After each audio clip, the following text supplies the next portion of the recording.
ꯏꯆꯤꯟ ꯏꯅꯥꯎ ꯄꯨꯖꯥ ꯏꯆꯤꯟ ꯏꯅꯥꯎ ꯃꯌꯥꯝ ꯀꯨꯏꯔꯦ ꯑꯩꯒꯤ ꯑꯦꯜ ꯕꯤ ꯊꯥꯗꯕ ꯑꯗꯣ ꯉꯁꯤꯁꯦ ꯉꯥꯏꯍꯥꯛ ꯑꯩ ꯑꯦꯜ ꯕꯤ ꯊꯥꯒꯦ ꯑꯗꯣ ꯍꯟꯗꯛꯁꯦ ꯊꯕꯛꯁꯨ ꯈꯤꯇꯪ ꯆꯤꯟꯕ ꯍꯥꯏꯇꯥꯔꯦꯀꯣ ꯁꯣꯏꯅꯃꯥꯏ ꯆꯠꯄꯒ ꯑꯃꯤꯛꯁꯨ ꯃꯌꯥꯝꯗ ꯑꯩꯅ ꯎꯍꯟꯖꯈ꯭ꯔꯦ ꯑꯩꯈꯣꯏꯒꯤ ꯀꯨꯕꯣꯛꯀꯣ ꯃꯥꯁꯨ ꯂꯩꯈꯤꯗ꯭ꯔꯦ ꯑꯗꯨꯅ ꯈꯤꯇꯪ ꯆꯠꯊꯣꯛ ꯆꯠꯁꯤꯟꯁꯤꯒ ꯍꯟꯗꯛ ꯑꯩ ꯑꯦꯜ ꯕꯤ ꯊꯥꯕ ꯉꯝꯖꯗ꯭ꯔꯦ ꯏꯆꯤꯟ ꯏꯅꯥꯎ ꯃꯌꯥꯝ ꯑꯗꯣ ꯅꯨꯡꯁꯤꯕꯤꯗꯨꯅ ꯉꯁꯤ ꯀꯣ ꯏꯆꯤꯟ ꯏꯅꯥꯎ ꯃꯌꯥꯝ ꯗꯨꯔꯒꯥ ꯄꯨꯖꯥ ꯏꯃꯥꯒꯤ ꯀꯨꯝꯃꯛꯄꯁꯤꯗ ꯍꯔꯥꯎꯕ ꯑꯣꯏꯅ ꯀꯣ ꯏꯃꯥꯒꯤ ꯊꯧꯖꯥꯟꯗꯒꯤ ꯉꯁꯤ ꯏꯆꯤꯟ ꯏꯅꯥꯎ ꯃꯌꯥꯝ ꯑꯩꯈꯣꯏ ꯀꯣ ꯅꯥꯗꯕ ꯌꯦꯛꯇꯕ ꯍꯥꯏꯗꯅ ꯗꯨꯔꯒꯥ ꯏꯃꯥꯒꯤ ꯆꯣꯔꯣꯟꯗ ꯊꯧꯅꯤꯟꯅꯁꯤ ꯀꯣ ꯀꯅꯥꯒꯨꯝꯕꯅ ꯏꯃꯥ ꯄꯥꯟꯊꯣꯏꯕꯤꯁꯨ ꯂꯥꯠꯂꯤ ꯏꯃꯥ ꯄꯥꯟꯊꯣꯏꯕꯤꯅꯁꯨ ꯑꯍꯣꯡ ꯑꯆꯥꯎ ꯄꯤꯕꯤꯔꯝꯕ ꯑꯣꯏꯔꯁꯅꯨ ꯀꯣ ꯃꯆꯥ ꯃꯅꯥ ꯑꯩꯈꯣꯏꯕꯨ ꯑꯗꯨꯅ ꯏꯆꯤꯟ ꯏꯅꯥꯎ ꯃꯌꯥꯝ ꯉꯁꯤꯒꯤ ꯑꯩꯒꯤ ꯑꯦꯜ ꯕꯤꯁꯤꯕꯨ ꯃꯤꯠꯌꯦꯡ ꯇꯥꯕꯤꯔꯤꯕ ꯏꯆꯤꯟ ꯏꯅꯥꯎ ꯃꯌꯥꯝꯅ ꯅꯨꯡꯁꯤꯕꯤꯗꯨꯅ ꯂꯥꯏꯛ ꯁꯤꯌꯔ ꯁꯕꯁꯀ꯭ꯔꯥꯏꯕ ꯇꯧꯕꯤꯔꯝꯃꯣ ꯍꯥꯏꯕ ꯋꯥꯐꯝꯁꯤꯃ ꯊꯝꯖꯒꯦ ꯑꯗꯨꯅ ꯏꯆꯤꯟ ꯏꯅꯥꯎ ꯃꯌꯥꯝ ꯉꯥꯏꯍꯥꯛ ꯆꯪꯕꯤꯔꯛꯑꯣ ꯏꯆꯤꯟ ꯏꯅꯥꯎ ꯃꯌꯥꯝ ꯋꯥꯔꯤ ꯋꯥꯇꯥꯏ ꯉꯥꯏꯍꯥꯛ ꯁꯥꯟꯅꯁꯤ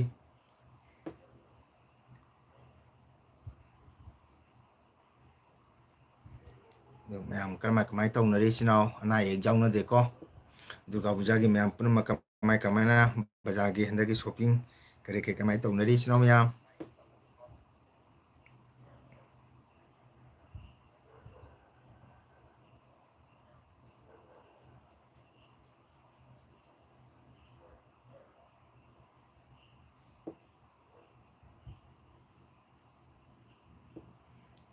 ꯑꯗꯣ ꯃꯌꯥꯝ ꯅꯨꯡꯁꯤꯕꯤꯗꯨꯅ ꯁꯨꯝ ꯆꯪꯕꯤꯔꯛꯑꯣ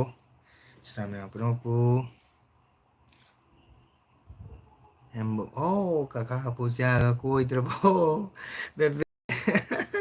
ꯀꯀꯥ ꯀꯣꯏꯒꯅꯤ ꯀꯣ ꯍꯟꯗꯛꯇꯤ ꯊꯕꯛ ꯈꯤꯇꯪ ꯆꯤꯜꯂꯦꯕꯀꯣ ꯑꯗꯨꯅ ꯀꯩꯅꯣ ꯇꯧꯗ꯭ꯔꯦ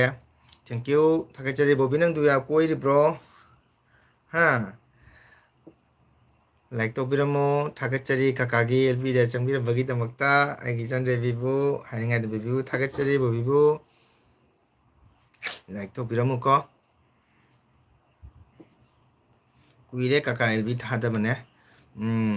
ꯑꯩꯗꯤ ꯀꯣꯏꯗ꯭ꯔꯦꯗ ꯀꯔꯤꯒꯤ ꯀꯣꯏꯗ꯭ꯔꯤꯕ ꯆꯍꯤ ꯑꯃꯒꯤꯅꯤ ꯁꯨꯝ ꯀꯣꯏꯌꯣ ꯑꯩꯈꯣꯏ ꯀꯁꯥꯔ ꯄꯂꯥꯏꯕꯣꯟꯗꯁꯨ ꯄꯥꯟꯊꯣꯏꯕꯤ ꯑꯃ ꯂꯥꯠꯂꯤ ꯀꯣ ꯑꯩꯈꯣꯏꯒꯤ ꯄꯨꯔꯝꯖꯥꯗꯁꯨ ꯆꯍꯤꯒꯤ ꯑꯩꯈꯣꯏꯅ ꯑꯉꯥꯡ ꯑꯣꯏꯔꯤꯉꯩꯗꯒꯤ ꯂꯥꯠꯂꯛꯄ ꯀꯣ ꯗꯨꯔꯒꯥ ꯏꯃꯥꯁꯨ ꯂꯥꯠꯂꯤ ꯀꯣ ꯄꯂꯥꯏꯕꯣꯟꯗꯁꯨ ꯂꯥꯠꯂꯛꯏ ꯉꯁꯤꯁꯨ ꯄꯂꯥꯏꯕꯣꯟ ꯆꯠꯂꯨꯏ ꯍꯤꯔꯣ ꯂꯩꯔꯝꯃꯗꯤ ꯀꯣꯏ ꯌꯥꯕ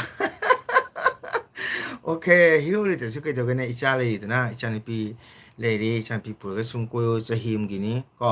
ꯅꯥꯗꯕ ꯌꯦꯛꯇꯕ ꯑꯍꯣꯡ ꯑꯆꯥꯎ ꯄꯤꯅꯕꯤꯔꯝꯃꯣ ꯍꯥꯏꯗꯅ ꯑꯩꯈꯣꯏꯅ ꯏꯃꯥ ꯄꯥꯟꯊꯣꯏꯕꯤꯒꯤ ꯃꯐꯝꯗ ꯊꯧꯅꯤꯖꯒꯗꯕꯅꯤ ꯗꯨꯔꯒꯥ ꯏꯃꯥ ꯃꯐꯝꯗ ꯊꯧꯅꯤꯖꯒꯗꯕꯅꯤ ꯀꯣ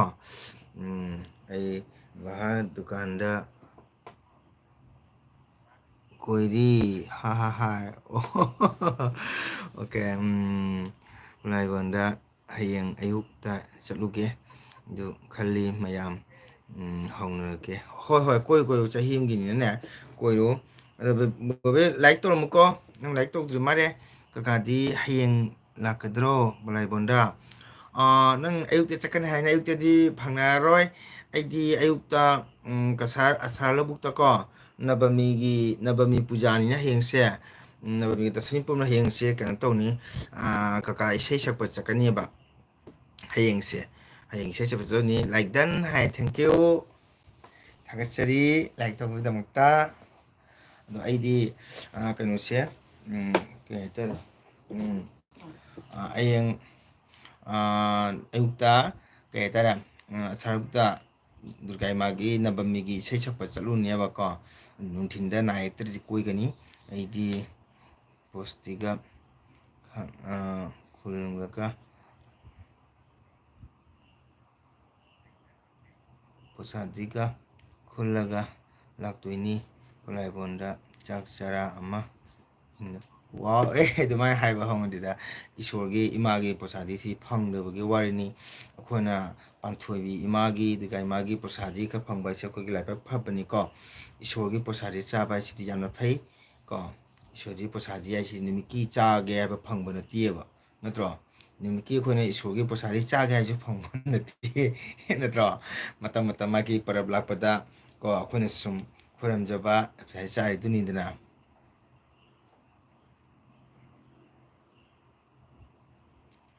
ꯂꯔꯣ ꯍꯥꯏ ꯁꯨꯔꯁ ꯑꯗꯩꯗꯤ ꯀꯀꯥ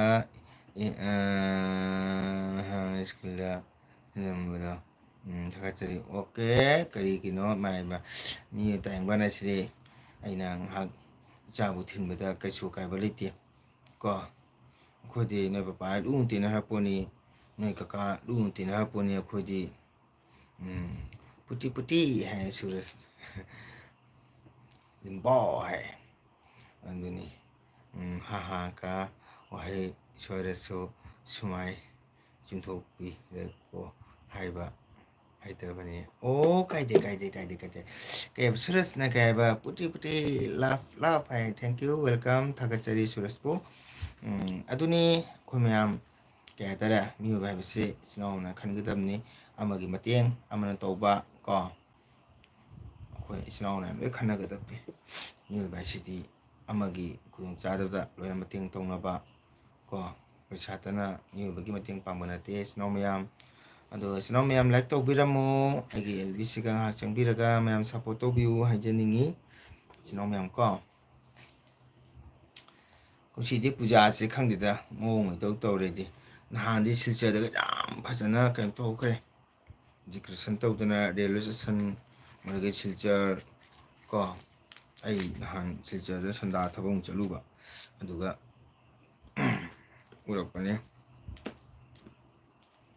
ꯌꯦꯡꯉꯩ ꯅꯣꯡ ꯆꯤꯡ ꯆꯨꯔꯦ ꯀꯀꯥ ꯆꯥꯛ ꯊꯣꯡꯉꯕ꯭ꯔꯣ ꯗꯆꯥꯅ ꯊꯣꯡꯍꯧꯗ꯭ꯔꯤ ꯊꯣꯡꯗ꯭ꯔꯤ ꯆꯥꯛ ꯊꯣꯡꯗ꯭ꯔꯤ ꯉꯜꯂꯤ ꯀꯥꯗꯤ ꯆꯥꯛ ꯈꯤꯇꯪ ꯊꯦꯡꯅ ꯆꯥꯏ ꯀꯣ ꯑꯩꯗꯤ ꯅꯨꯡꯗꯥꯡ ꯄꯨꯡ 10 ꯃꯥꯄꯟ ꯃꯈꯥꯏ ꯑꯗꯨꯃꯥꯏꯅ ꯆꯥꯏꯌꯦꯕ ꯆꯥꯛꯁꯦ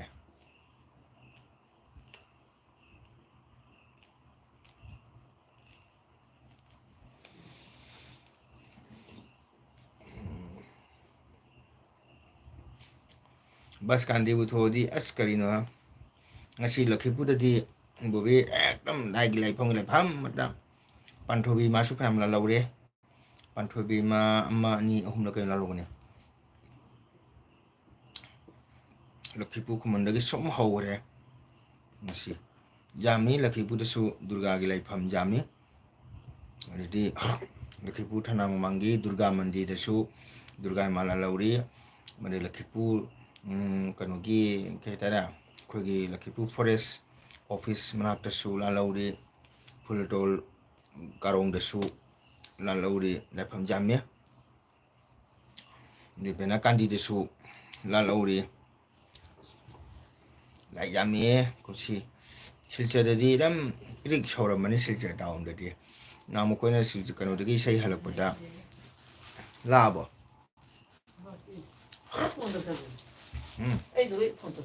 ꯂꯥꯛꯆꯅꯤꯗ ꯅꯍꯥꯟꯃꯨꯛꯀꯤ ꯐꯩꯖꯣꯝ ꯃꯌꯥꯝꯗꯣ ꯀꯥꯏ ꯊꯝꯒꯦ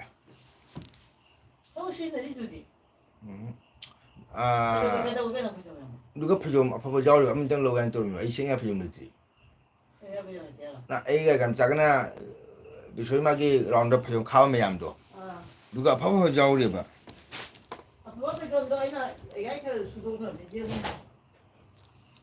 ꯑꯗꯨꯗꯤ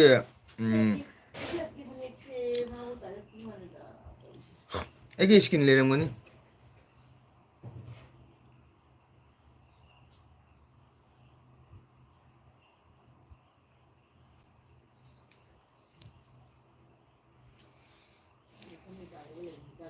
ꯃꯌꯥꯝ ꯉꯥꯏꯍꯥꯛ ꯉꯥꯏꯍꯥꯛ ꯁꯞꯄꯣꯔꯠ ꯇꯧꯕꯤꯌꯣ ꯃꯌꯥꯝ ꯆꯪꯕꯤꯌꯣ ꯏꯆꯤꯜ ꯏꯅꯥꯎ ꯃꯌꯥꯝ ꯑꯣ ꯍꯥꯏ ꯌꯥꯝ ꯂꯩꯍꯧꯔꯦ ꯕꯕꯦ ꯏꯁ ꯂꯛꯈꯤꯄꯨꯔꯗ ꯂꯥꯏꯐꯝ ꯃꯔꯥꯡ ꯀꯥꯏ ꯍꯧꯈ꯭ꯔꯦ ꯍꯌꯦꯡꯗꯤ ꯂꯛꯈꯤꯄꯨꯔ ꯇꯥꯎꯟ ꯒꯥꯔꯤ ꯆꯪꯕ ꯄꯤꯔꯔꯣꯏ ꯍꯟꯗꯛꯇꯤ ꯄꯨꯖꯥꯁꯦ ꯏꯂꯥꯡ ꯂꯥꯡꯗꯦ ꯅꯠꯇ꯭ꯔꯒ ꯃꯅꯦ ꯍꯟꯗꯛꯁꯤ ꯏꯂꯥꯡ ꯂꯥꯡꯗꯦ ꯄꯨꯖꯥꯁꯦ ꯑꯗꯨꯕꯨ ꯈꯪꯗꯦ ꯇꯥꯎꯟ ꯆꯪꯉꯗꯤ ꯀꯣꯛꯀ ꯆꯤꯛꯏꯗ ꯀꯣ ꯁꯤꯜꯆꯔ ꯇꯥꯎꯟ ꯆꯪꯉꯗꯤ ꯑꯁ ꯍꯥꯏꯁꯤꯅꯤ ꯑꯦꯛꯗꯝ ꯁꯣꯝꯗ ꯌꯦꯡꯉꯨꯅꯤ ꯗꯨꯔꯒꯥ ꯃꯟꯗꯤꯔ ꯁꯣꯝꯗ ꯌꯦꯡꯉꯨꯅꯤ ꯗꯨꯔꯒꯥ ꯂꯥꯏꯐꯝ ꯁꯣꯝꯗ ꯌꯦꯡꯉꯨꯅꯤ ꯗꯨꯔꯒꯥ ꯑꯃꯇ ꯉꯔꯥꯡꯁꯨ ꯕꯥꯗꯨꯒꯔ ꯄꯥꯟꯊꯣꯏꯕꯤ ꯂꯥꯜꯍꯧꯔꯤ ꯀꯣ ꯎꯗꯥꯕꯣꯟꯗꯤ ꯌꯧꯍꯧꯗ꯭ꯔꯦ ꯑꯩ ꯕꯥꯗꯨꯒꯣꯗꯒꯤꯅꯦ ꯕꯥꯗꯨꯒꯣꯗꯁꯨ ꯂꯥꯏ ꯂꯥꯜꯍꯧꯔꯤ ꯁꯤꯜꯆꯔ ꯅꯔꯁꯤꯡ ꯑꯈꯥꯗꯒꯤ ꯁꯨꯝ ꯍꯧꯔꯦ ꯀꯨꯝꯁꯤꯒꯤ ꯗꯨꯔꯒꯥ ꯄꯨꯖꯥꯁꯦ ꯆꯍꯤꯒꯤꯅꯤꯗ ꯁꯤꯜꯆꯔꯁꯤꯗꯤ ꯁꯤꯜꯆꯔ ꯀꯩꯅꯣꯗꯒꯤꯅ ꯑꯩꯈꯣꯏꯒꯤ नरसिंह अखरादेन हौबसना रंगी खाली जौबा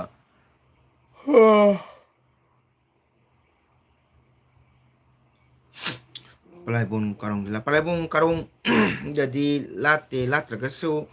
palaibonggine nang khangang mani kanogi chana bura jumni di manakta dukan busman so hangudo du manakta su panthubi magi laisang amalei na ko aduga su mogi muti sadaga su panthubi magi dum thong hangdo moi hai kate kate to hori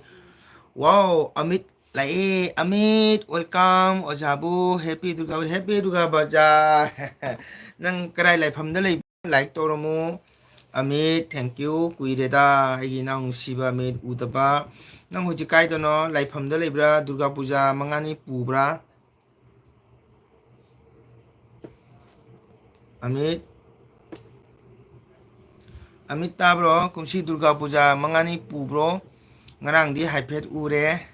nangga akhoi mamo hemantaga oja duhado kari hai mingdu kaure oja duhado kisnapugi do nui ahum mise sakpa ure tada lalu na thangalei ko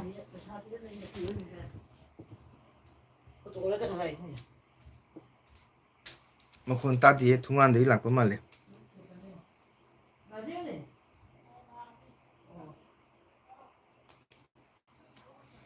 amit like toromo ko like toromo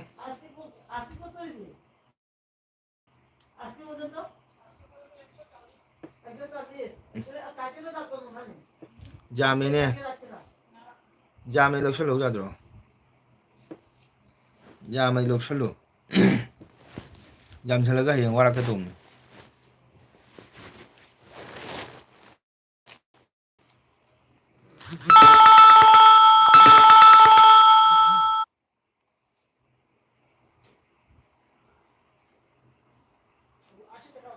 एगी चनपी कोल लाए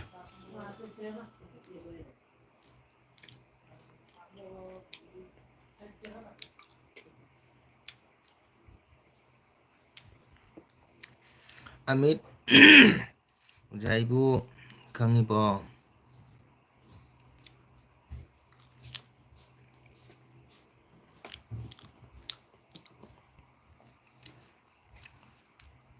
oh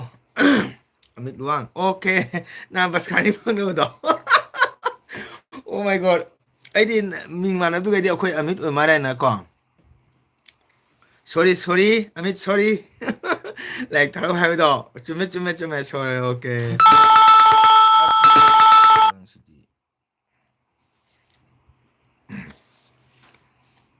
nana ina bas kanida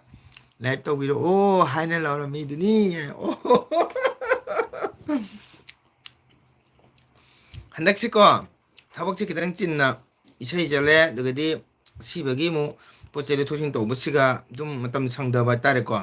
adugadi problem amana mobile sisu problem kha thoye adu net ke yang wa basigadi lb thadam ne ko thank you thagachari ami bu like to biro mo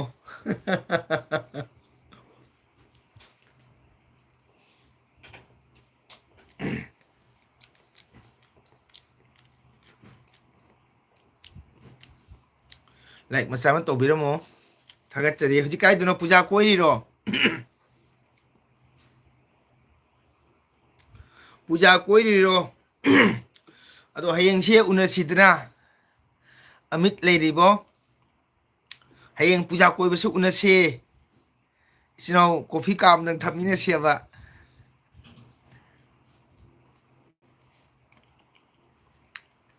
amit taribo kana you know gallery jau bro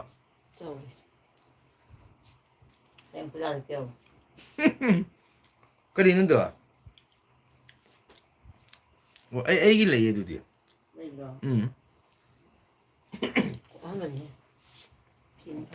ra pe amit ta bro hayeng isinau coffee kam thakmina se yenguse durga puja Durga Puja की इचिनो में आप दुर्गा पूजा की करांग लाओ इसे आई है आई वे करांग वो 상문 대시리 불띠 자시리 조금 그래 전 저우수 토레레수 예스. 한국 비디오 뭐 이제. 기시 자오마 샀어. 왜 애가들이 싸니? 자니 많아 이따 배워. 나 하니까 너도 왜다. 빨알본기 둘핀다 팜미 아이코이 미마리 좀 할라니 ngahak lerega ado hayeng durga puja na bamini se unasi haiba cha coffee kam tang thamin si haibane ame coffee kam thamin si haiba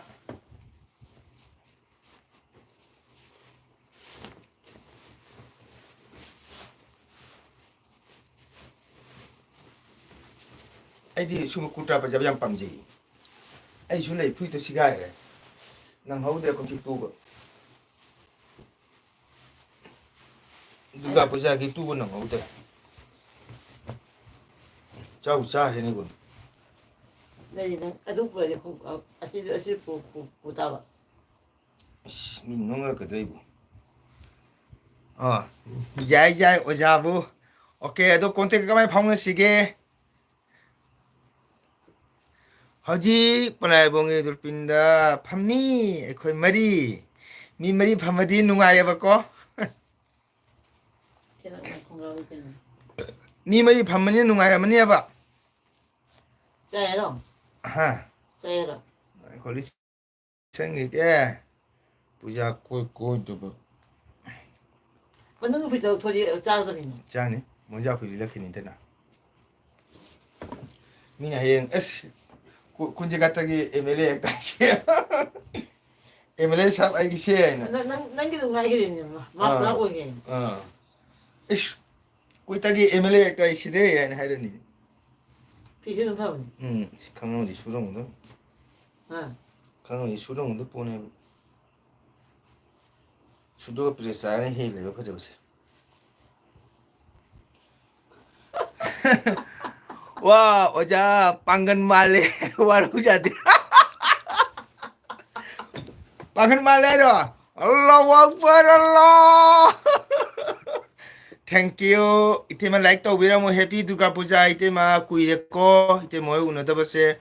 thagachari ite ma la pa theng siam nungai ye harau jai ite ma thank you happy Durga Puja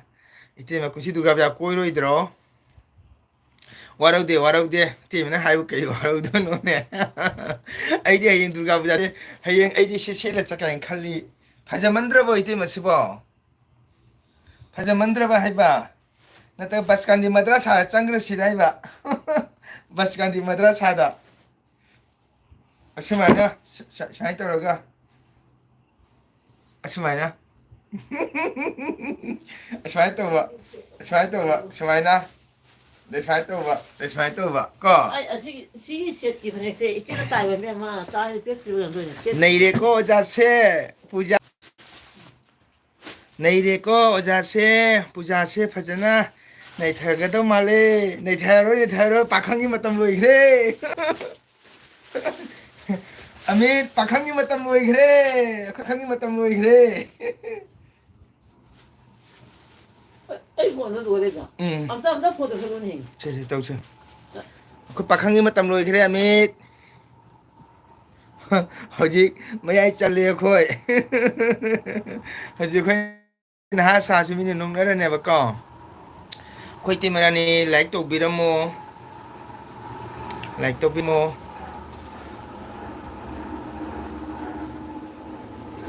lo tho ge sinong ma yam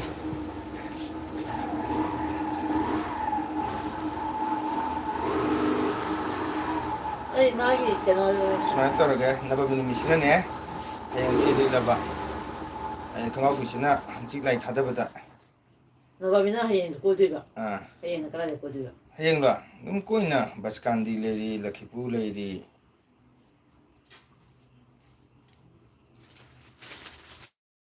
ai 시 셋기 파리 엄마 이제 시 셋기 잡음지 또. 가져는 붙어라. 맞다. 세이브는 가져 하려 그냥 뭐 하지. 아이 그런 또 어디 뭐도 자 많이 비비를 비비로 mai ở ai mình chỉ là tao từ mai mai cũng có thì bằng mai mai cũng có thì bằng những người ta phăng thì đúng cái này kì. cái không là zin không có không gì Wow. cái gì gì Inaw na pakhang khang gi matam loire haise pakte ko mangonda mangondo mongdo haiba hai teri re bita nungai ri bo naik tok ti bonong bo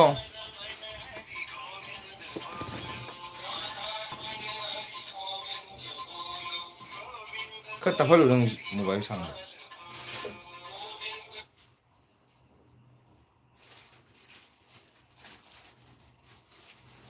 thang 들어봐 gai thoro main jodi nungai ri bo naik tok dro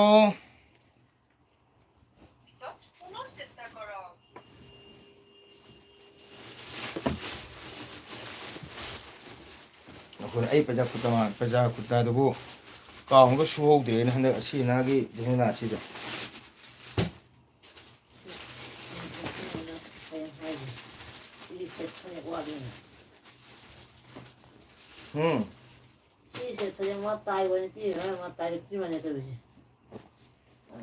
cái này mình sẽ bên nào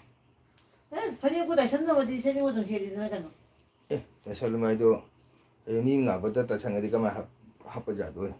그리기 합도이다 뭐 합에 알아다니 시세페이 왜 리밀레이도 하나 뜨는 지행돼 보세요 시계 수월이면 군 이제 cái hayang 보람자 하이데미 어이씨 아마 타구다 체리 14 년에 자에 뭐 컴바 너 뭐는 그래 리밀레이션 그 정도 봐 wow ning thêm tamo udaba kuire wow kuire udaba si thanguro si thangmo 아니 누가 배사고 뜻 그 도리제 ning thêm naik tawdro ning thêm naik tawdro nung siko ngasi ubada nahan ure ning thêm na comment torokpa adubu nangi comment comment hanba ngamdre tamona warau jadeko tamoso handa khatang chilleko nobu aibu khangbra ana ayekti inaw ibungo nungsiba ise rebita khangjeye aise ahan oidri prem choidri khangjeye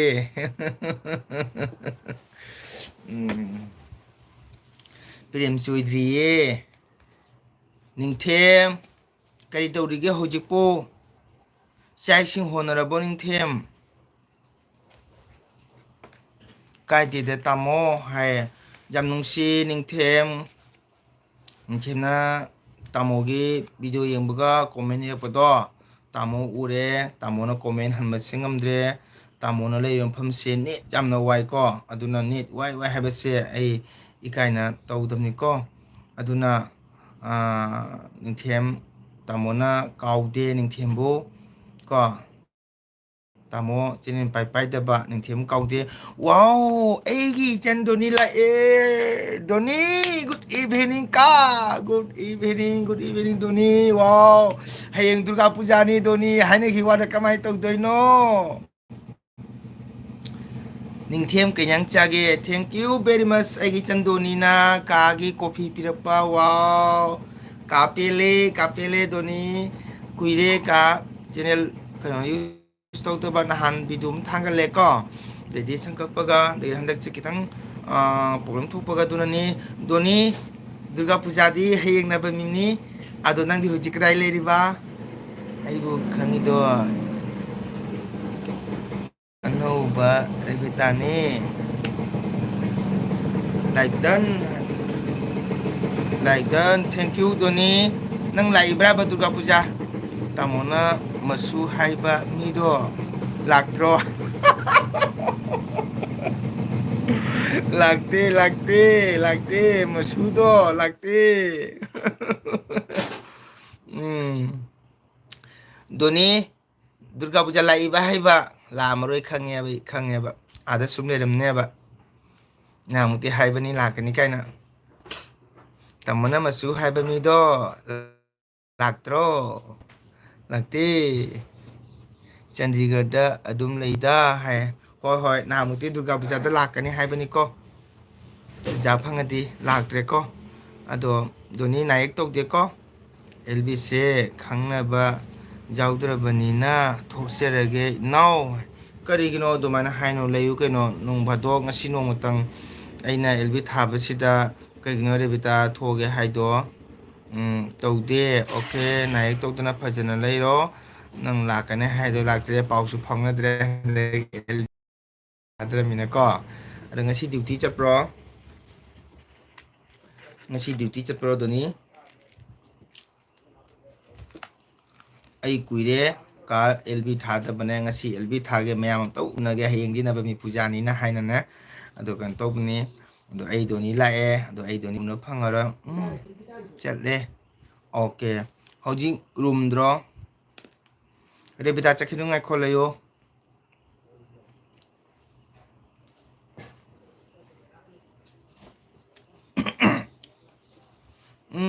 chatle hai Doni Durga Puja lakte di karam kan lakania room de leire oh nangi chak tamo haute da sogri thongba chai sogri thongba de hawi na kaino ni kam sogri thongba yam hawe kede be hawroi de no ningthem tholoi dro ka sada mi khangna ba leita ba inaw dunani oh adu de aise khangna da bro re bitana haise bo aise khangna da bro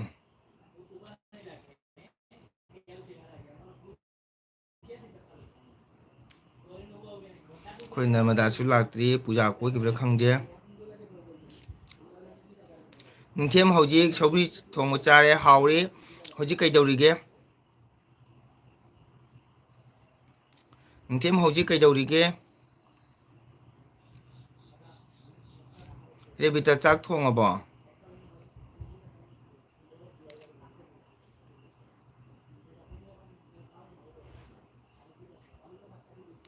rebita chak thong abo kaka kai charage sandagi kai tara lafoi chare ama chare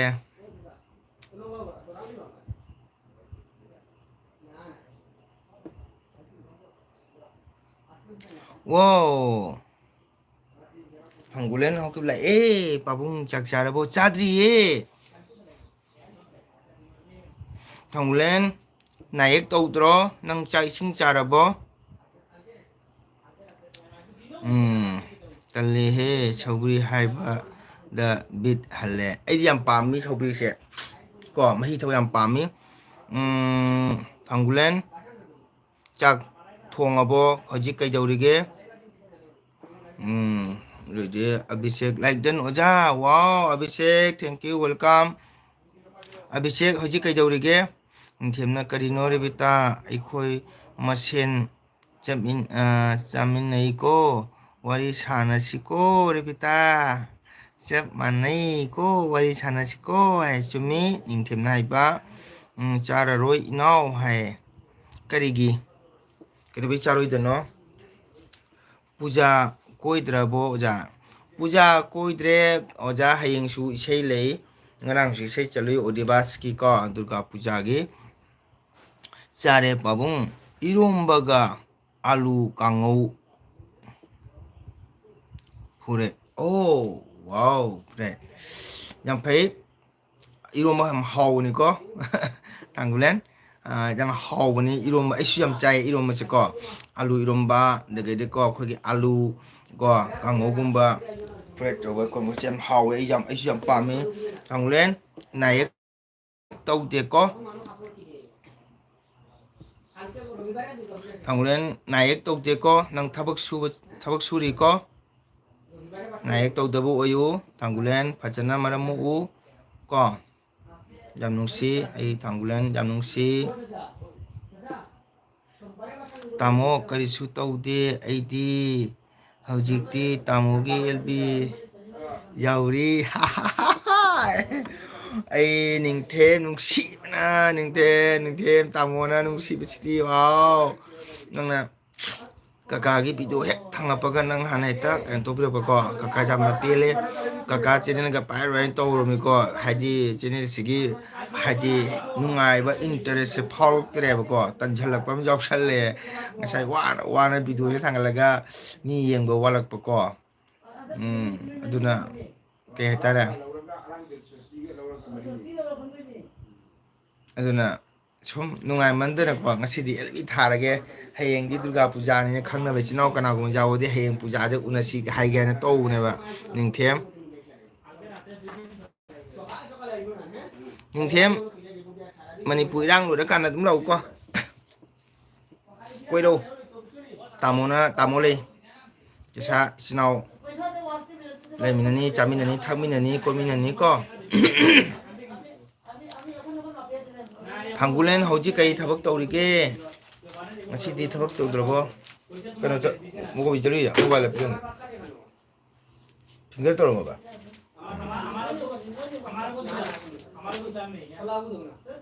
phone ꯇꯧꯔꯒ ꯆꯠꯂꯨꯏ ꯅꯪ ꯉꯥꯛꯇꯪ ꯃꯇꯨꯡꯗꯗꯤ ꯌꯥꯔꯔꯣꯏ ꯑꯩ ꯅꯍꯥꯟ ꯍꯥꯏꯗꯤ ꯅꯪ ꯆꯠꯂꯨꯏꯗꯃ ꯍꯣꯏ ꯇꯥꯃꯣ ꯂꯥꯛꯆꯒꯦ ꯑꯩ ꯑꯆꯨꯝꯕ ꯂꯥꯛꯀꯗ꯭ꯔꯣ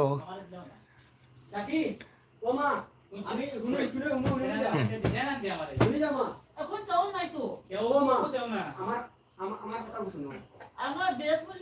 বৃহস্পতিবার দিনে বাকি একবার মানে না তো ঠিক আছে আমি এখন চাউল নিয়ে না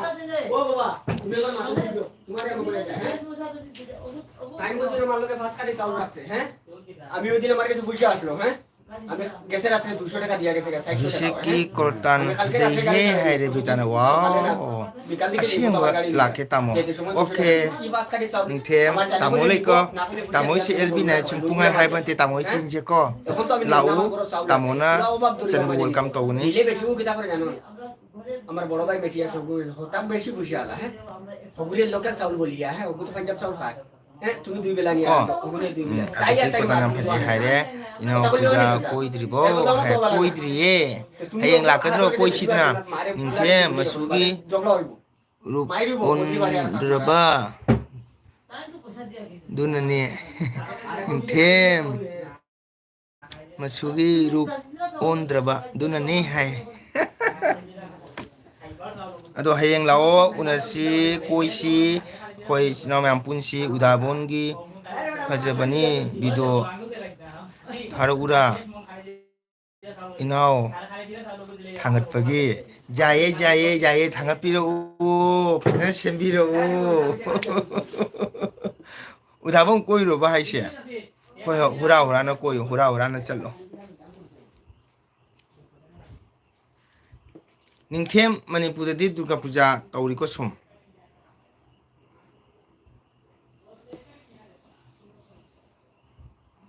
siningamri kokji kokka saida হ্যাঁ ai kokka saida ba sa তাই 난 건강을 기본 게 해지 사실 건강 되네 마이 건강 되면 마이 불간방이 나시디 정원전 이쁘고 너 하영 이쁘고 Kayno, 시망원 비리베나 tawjar 아 마이 이게 건강 되다 방이니시 pairunu chenjerage dumaino sum kaiba uramaga udabase nungaite tamo chume ingthem nungaitamneba ko tamo su khallineba tamo do handak se kitang khudung cha da ga LB se paidaba ade ne su jam nungaitaba ko aduna kakana tamo ho LB thaise tamogi yumde nate ko ko aiga ise sapagi mimde ne bane hayeng gi ise ga urai sene sum halak pasida de aina ngasi LB ngak tha ga na ne tha bane ba hayeng se durga puja ni na ko gi youtuber snow kana kana sum khangna chana ba jawra ga di sum ke tare unasi ko ma puminasi coffee thakminasi hai ga na sum to ne ajumaki kana su phangadi hoi hoi ai inau unage khana lakpada unadana hanba tare do oi tare adone ai khangi dong do so do ha kana ai khanleba unani khana lakpani unada hanba tare do oi da basum ngangna leire 아니야, 미치면 되로다. 그러니까 뒤방 kari khangau na ji jing khanga jeng ani ni le do 아니 돈이 하이도 아마 뒤방 돼 lo khaja ni bo aina ma lo ga ha ani chalu budi kai nam hyang ba khang bo te sidadi kaya kana tautre tamo yang thang dedi kharadi torong gani tamo hoi hoi sum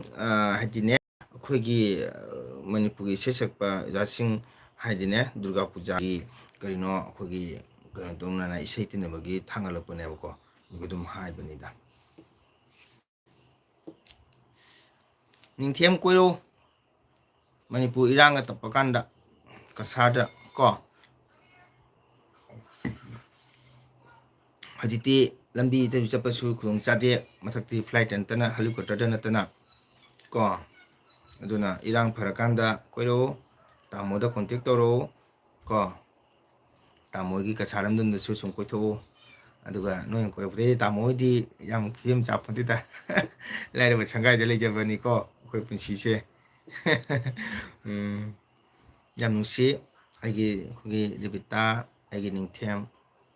nusi raga su ningthem yam ningbi ba tamobo aduna yam nusi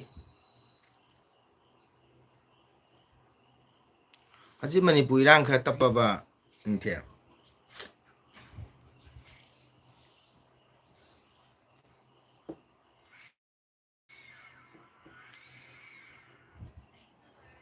laiti ma pang ma heng di kitang handa jati 누가 잡거니 ni pam khai man lo thoksi kena dasami na pun kham ne mo chodra ngan honara ne ba ya da arti ka panang na ba etu budi moi khumbu buna ka charang ndi jo ko na chahi nguni na ima ya ti dong ka cha phang adi phai da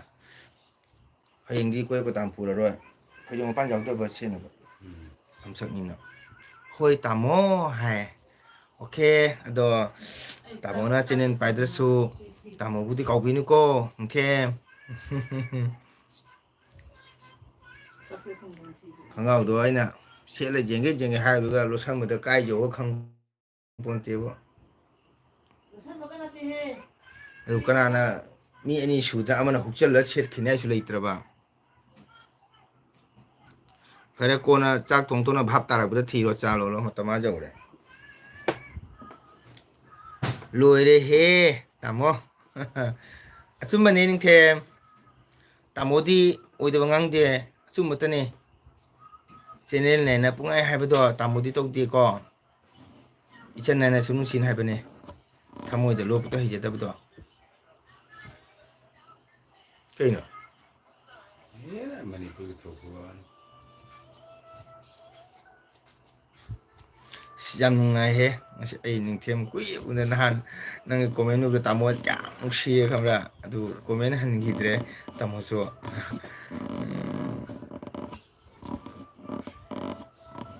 rebita chakrabo rebita leiribo hey udhabondo koiro phangni hayeng ji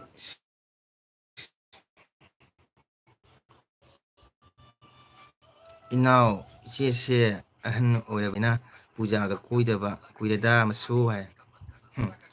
wow mushi binau ila blai krishan oh my god ada nungai ribo sum brother sum kabok kabok sum nungairi Krishan nang naik tawdra nang nabdo phare ko ai tamobu kanano haiba khangjai thank you Ningthem thank you duni tamodi lot ko lejete thamoi ting ting ngangjaba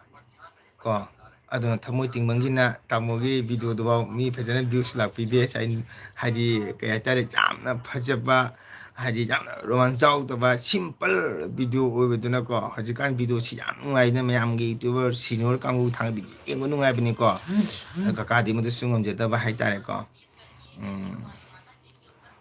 ai na ba phare jumda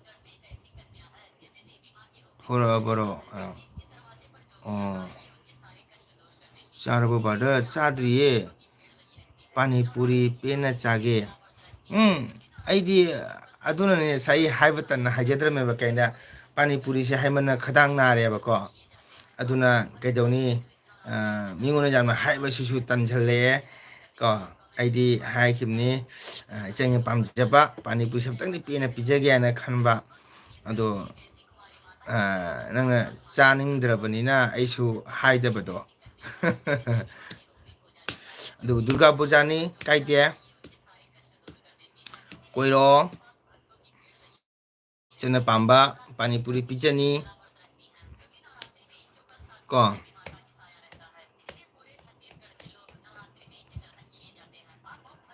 ai ningthem chu kasada ga oramadi durga puja ru naraga pani puri puska ga pani puri ga puja pija baja bani kopi ga to na ko anay jaw dabro badar anay city Krishan handa khara nungaite ko aduna tamo badar kuire video thangata na han amka thangale ko ko ahan lekhi tabado dunane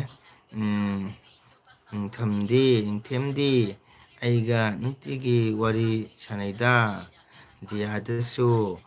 laisamdasu sanamni aidi kuire tamobu uba pangjabase simuk nungaiba leite tamo thank you ningthem thank you ningthem tamu so jawo ai lobster kaiba tamu so jawo ai aduni ningthem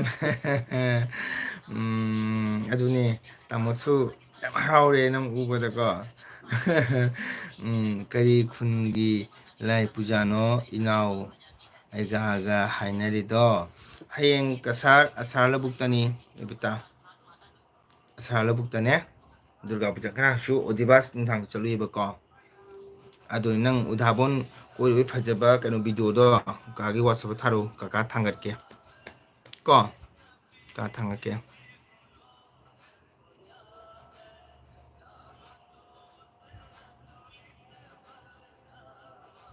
ningthem sumaina nungsi chanana tamo ichininau leminasi ko nangsu adong kai thoga tamo ichinenda ningtong support tobida mukta tamo na su punsida kawba ngamori ta poni tamo na pai chinil sidi pesa tan bai na te ko aige punsida hayeng tungi lambida memory ma lehonaba long life lehonabi tamukta ko long time lehonabi tamukta thamjaba kainoni ima tharani chadra fajana chado fajana lonbiro inaugi khori kanglamni tharani chalu machangkhre ko tharani di jam phai numi ki pithaye cha pithai ahaw thum numi ki sulai posari cha ba phangi ko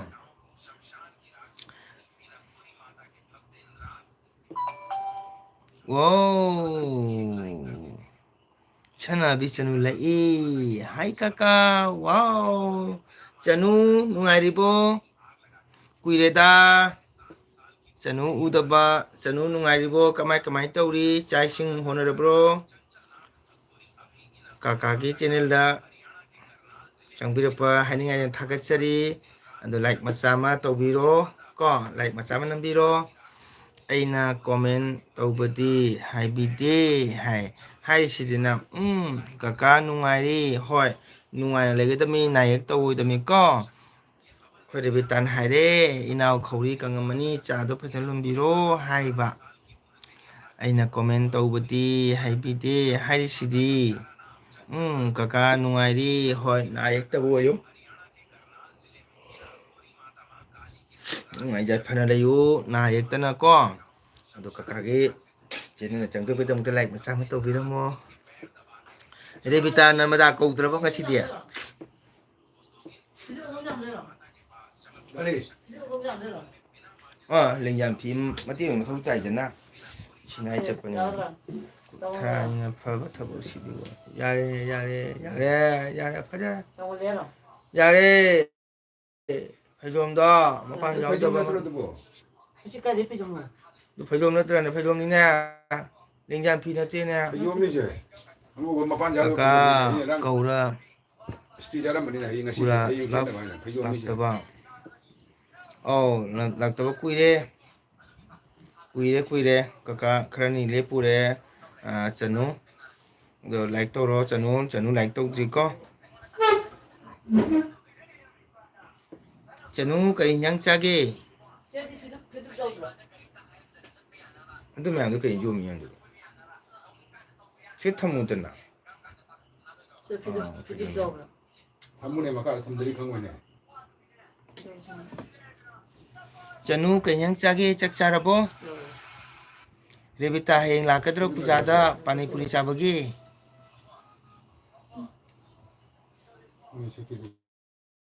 ꯌꯥꯏꯗꯤ ꯉꯥꯛꯇꯪꯒꯤꯗꯪꯗꯤ ꯐꯤꯔꯣꯏ ꯌꯥꯡꯈ꯭ꯔꯗꯤ ꯂꯦꯡꯌꯥꯟ ꯐꯤ ꯃꯊꯧ ꯇꯥꯗ꯭ꯔꯦ ꯆꯥꯛ ꯏꯁꯤꯡ ꯆꯥꯕ ꯅꯨꯡꯉꯥꯏꯇꯦꯗꯅ ꯂꯦꯡꯌꯥꯟ ꯐꯤ ꯑꯃ ꯑꯁꯥꯃꯤ ꯆꯥꯗꯣ ꯃꯇꯦꯛ ꯑꯃ ꯍꯥꯞꯆꯤꯜꯂꯣ ꯀꯣꯇꯥꯟ ꯌꯣꯝꯁꯜꯂꯣ ꯃꯪꯒꯪ ꯌꯣꯝꯁꯜꯂꯣ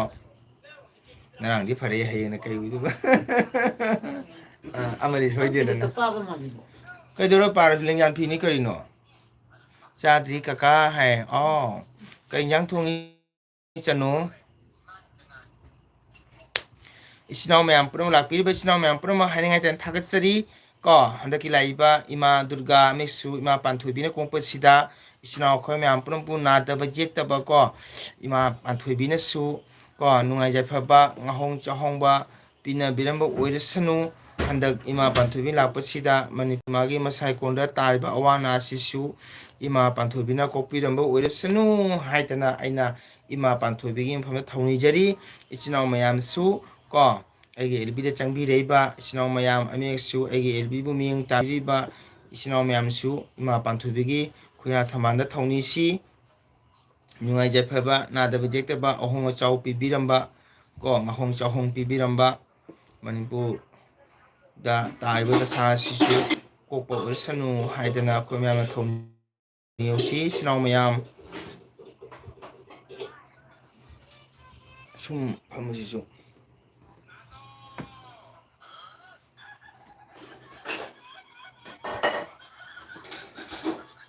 ꯇꯥꯃꯣꯕꯨ ꯊꯥꯒꯠꯆꯔꯤ ꯊꯦꯡꯀ꯭ꯌꯨ ꯑꯩꯒꯤ ꯏꯆꯟ ꯅꯤꯡꯊꯦꯝ ꯊꯦꯡꯀ꯭ꯌꯨ ꯚꯦꯔꯤ ꯃꯁ ꯌꯥꯝ ꯅꯨꯡꯁꯤ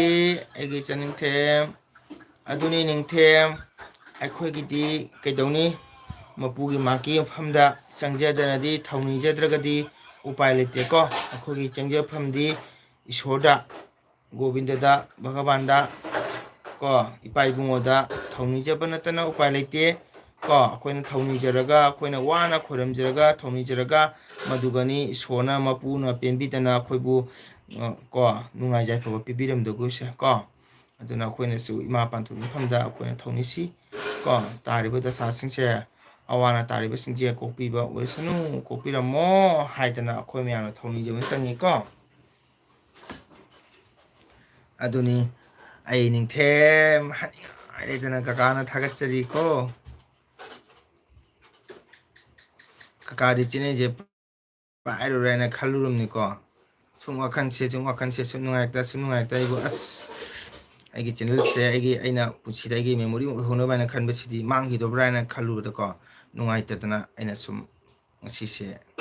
ꯑꯦꯜꯕꯤ ꯊꯥꯕꯅꯦ ꯑꯗꯒꯤ ꯅꯍꯥꯟꯁꯨ ꯑꯩꯈꯣꯏ ꯀꯩ ꯍꯥꯏꯇꯥꯔꯦ ꯏꯀꯨꯕꯣꯛ ꯍꯥꯏꯇꯥꯔꯦꯀꯣ ꯑꯩꯈꯣꯏꯒꯤ inamagi mapado lekhidrebko 99 years 97 years sure sorry 99 habra kaure 92 habra 92 years kubokido 92 years aduna heyeng laiba date 14 se magi sorat ni ningthem ado kaka soidana video thangalakani yongko isedi kaka na saroi kubokini ko ko kasagi se sakpa oja hamna sakani yambang kana kakagi thebada ware 생물이지 지금 다 합성 들어. 시 와라. 나가지고 그냥 좀 만들어 줘. kasi 이게 시기 한 na 것이네. nungaibana aidi lore thank you chanu thank you thagatsari chanu haninga leitana ko chanu ningthem puramana kakabu nungsibiba kakabu luna tawbiba haninga leitana sinau myambu kakawna thagatsari welcome tawjari ko matam puna tesu kakana su chanu and ningthem puram su kakana kawbanga moi ko kakana channel kaigomba kano oiga su ko isinau singti kakana tamoina kawbanga moi ko kaka budi sak uramna noi su khangani lambi langhang uraga su hek kauro ko hek kauro hoi yenge tamo oh yengo date 14 de ne sorat ne ba ko ye date 13 de su kaino ne lai loi be le ba ko adu su ai sum ngamaga ai sum video thangalake myam chingji ngo amen su kakana mu video shema se matam siam phangda hai tare ko isai chapanina isai chalubani na wai na ko nga potharani adege sum amaga mga bayo tan sana di video simu upload to budum wa ba hai tare ko kakana le pham si ne jam wa ye ba ko aduna kaka puja ga koidrabo chanu koidre hayeng se nayek ta di koige khalli ayuk ta isai lo na magane ko koige khalli ba adu khangde sona kai tumi ba chanu di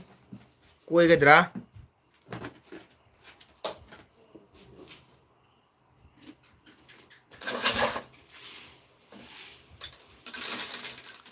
chanu di koige dro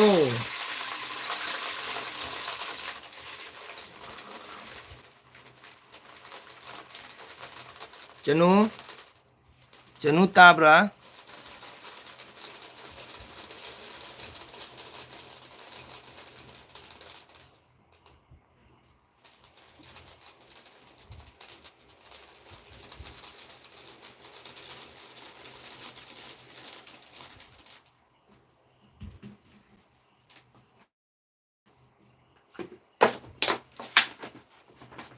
kaka koi ni kai koi ni chanu kai koi ni hayo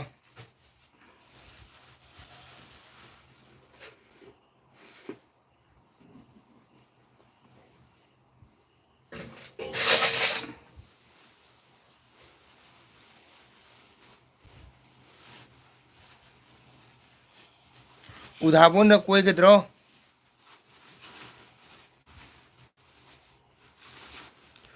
kaka koi ni kai da koi gedom na hairo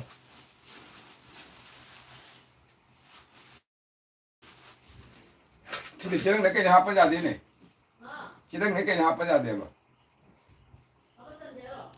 Chỉ đang lấy cái hộp bây giờ tamo đi mà. aigi net lore okay ningthem kakana lb dale remna nangi net to lb thamde di hapa jamani ko ado la tele remna kakana lb nangi net pe hapa ngamaroi lb dale remna tra di saina hapa mudami ko okay thank you ningthem tamona haingane tenan thagatsari ko ado matam pumuda aigi nusiraba ningthem naik toganu maramu u ko phadana leiro Anh conoce? matamda sangba matamda tamugi chenenda dum support tobiyo ko nangi leiba nangi manabi kaya legasu manabi kaya legasu ningthem gi thamoja tamu mangni hana khalama targadi tamu de support to humbiro ko bye tamo bye mayam bye bye ningthem bye bye ningthem bye bye Kaka Chatkani. Nang Chakani the high Udhabona Chakadobra, Silcher Chakadobra. Kakadi hayang Udhabon Sukuini, Silcher Sukuini. Uradi Koroko. Nambidu Ragama. City Kaka, Hanudunine, and Tai Chakanuko. Okay, Ning Tem, bye bye, Ning Tem.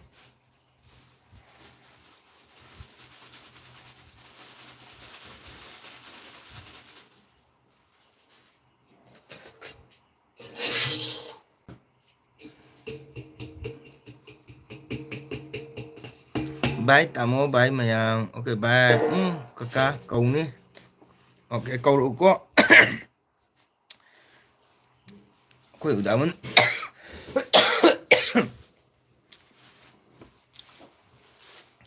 Udah pun cukup ni, silcer cukup ni. Aduh puja ni yam lag pun ni nak. Usuna rồi.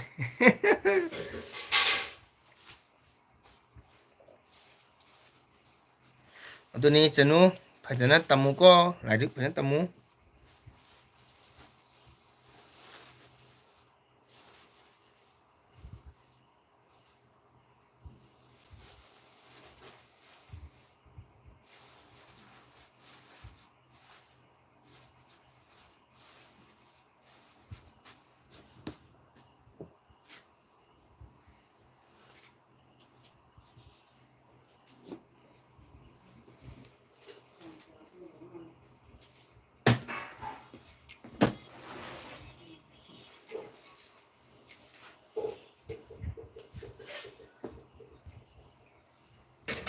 Janudi kanaga koi ni. Durga Puja kanaga koi ke dauri. Udhabon daga koi ka drive Durga Puja ge. Koi bala ka drive. Inau iche chak thong luba. Mama ne nega hojikta lai khurambadagi lakpatari. Oh, dugi tholuba ni che. Oh. Mo kai da khuramiba. Silchadra karaidano. Ningthem thokre magi net loire na ko. Lebta tabra man net wen thokre. Kaka karigino nahangi live nakti do. Oh, chanu kaka kitang thanak to ko. Thaba kitang chin baduda kakana kano LB thadaba ko. Adurani chanu kaka hande do sabak teng chinba mobile su jar udreba ko aduna kaka na LB thadabani. Wow, chanu na heba mamaga koini kaka good. Ado mamaga lakadro udhabonda koiba. Mamaga lakadro udhabonda koiba. Chanu Udhabonda mamaga koiba lakadro. Hey kaka koiba chapata ko. Like try LB tharani koiba da. Heng Durga Puja se gari kham chala ko ai LB thar ga koi dro me heng Durga Puja se. Lakane kaka. Okay, lau unasi ko. Kaka unasi mama su sakhang narani. Kaka na di nang saglapa ngamoy nang di kakabu khangki bajai uraga hanati college jalibo tobudi puja gi bandi piram ne ko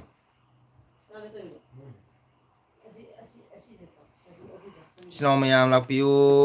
lebita ke. Oh my god, Oja Hare Krishna, Hare Krishna, wow, Oja. Wih ko Oja udah ba Oja naik tok ko Oja jam nungsi Oja jam nungsi bo nalau di tamu jam nungsi deh bo Oja udah mamadi kagi kaka mamadi kagi kaka hakai hen khang de Oja naik tok ko Oja kuire udaba jamna nuaite ai Oja uda nu tamu ya nungsi deh Oja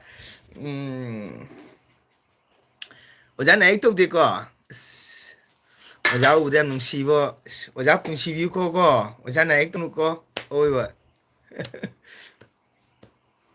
어자나 뭉치고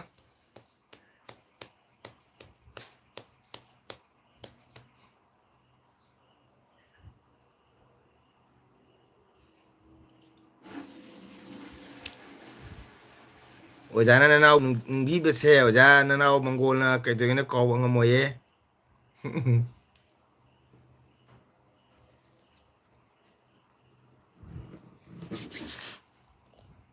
어자나 액독대거 그보기 소라다 로이크르보 로이드리 오자 데트 14 오자 ai ngasi kubogi sararki shopping chalui ko kaka ai chak ki ko oh charo chak charo chanu lai phajan tamu college phajan ko maramu mamalu to godami chanu ko madu oja laksare mayam khoramu ko oja inau lakpagi oja as nanau thamo yam tele he oja lakpada ngasi seoi wa oja musi ko na lake okay chanu lau phải chanu chắc chào rồi okay kakai okay thank you chanu chai sing chào ko bye bye bye chanu bye bye chắc to ga lồi cái tháp lồi cái nè để mới tìm chăng ô oja chai sing thong aboja ai oja jan nungsi bo ngasi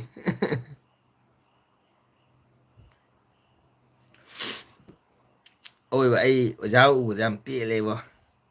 Revita koi ba lôi ra bro hay chak thong tri hay oja này to te ko oja like to bio ai kui re oja u da ba kui re nan oja ki comment u da na naw jam nu si thamoi pili ado ai comment di han bang ngam je ki tre oja ki se thabo ki teng chin ba dei ko ai oja jam nu si oja thamoi jam pili ai oja u da oi ba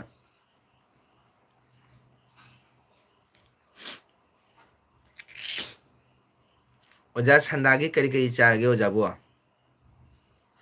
sino me am like to biu ko la pi be tamu thaga chari like to biramo is ai oja la pa de tamu si ti le se to no tangi oja punsi biu ko oja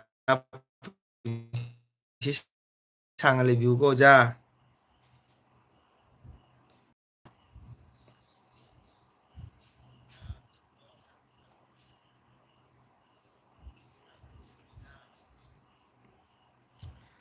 Didi, you look like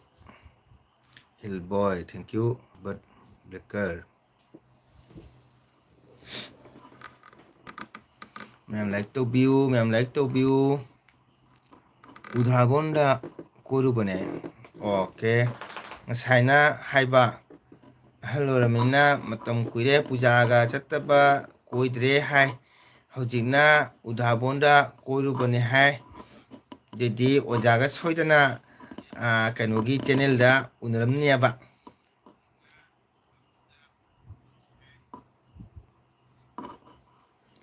udah bono koru bani hai ngasadi hai ko pujaga kuire pujaga chatre khudi halomina hai hajinum hai udah bono koru bani kakada oidaba ina mangangadi ko phangjani ko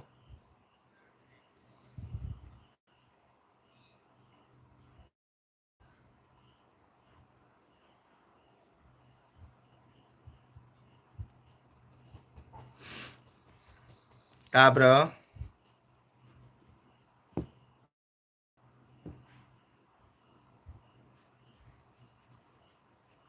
udah bang koi udah kare kai lere ke juru biga lere pro losgula lere pro inau se phaja thokle hai oja is oja myam gi boni kirpani ado jam nungai oja u da thmoi peli yung new myam da pura chatlaga erbi thane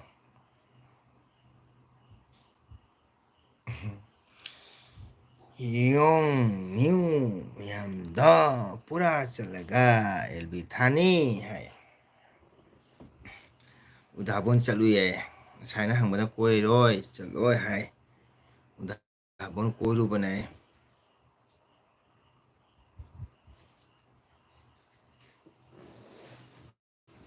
Shalom em lakpiyo, shalom em support tawbiyo, shalom em. Te kana leige tawbudi Durga Puja nina mi sulakpa walan derai khali adu su aduni aigidi aigi elbidadi mi jam thudong lakponte ko ai khangnaba china nungsinaba koi oja kogi janrebita mayam sum lai isini khojana ina use phaja thokle hai thank you oja khoja lakpada jam nungai ngasi Ikubokto chahi kayada laiki dabano chahi mafu trying to 92 years new ja khoi kubokto 92 years oh jing di poktre 지금까지 해운대 oh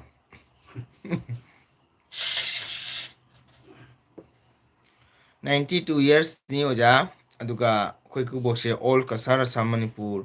kalabasi khongba ojani bel party da ko kalabasi khong da su phawba dugedi muibung khong su ngamba khulaki asi nagi na sankitan su sum sakpa dedi khoigi maitegi maibangi matang da su sum khangba makse jamna khangba haiba haitare 시በ가 잠나 파잖아 시혀 보인데 오자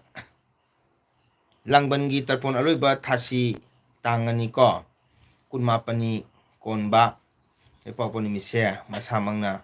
딘제 기당 빵데 zatpa pamde nungaite nungala chake aina 랑번기 तर폰 알로이바 타시 땅하니 nimtendi ka sintele kitamne 오자 이나우기 구복다 세히 91 surabani 92 19 kaya dong sila kau kau lah 92 aja 92 lah ni cang 92 dah pernah sih benar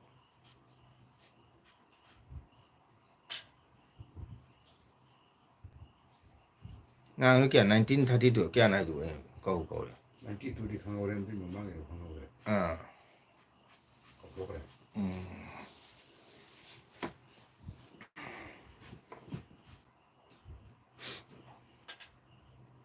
Jadi jare, hoi oja jare,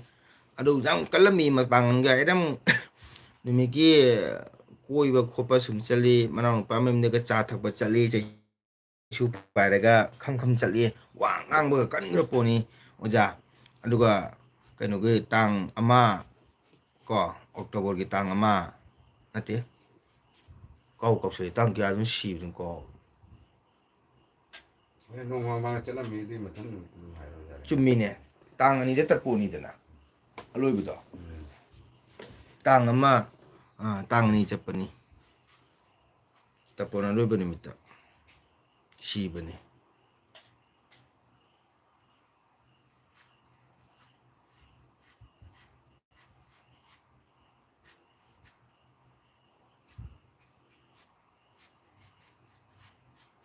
kaba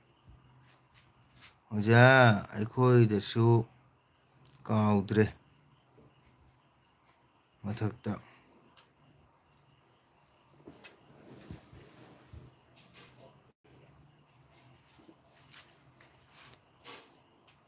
namdase changi ingye ahingde ingye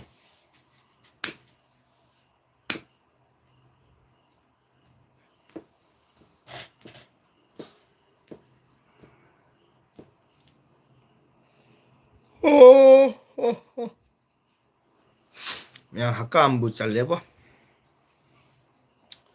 pung pantare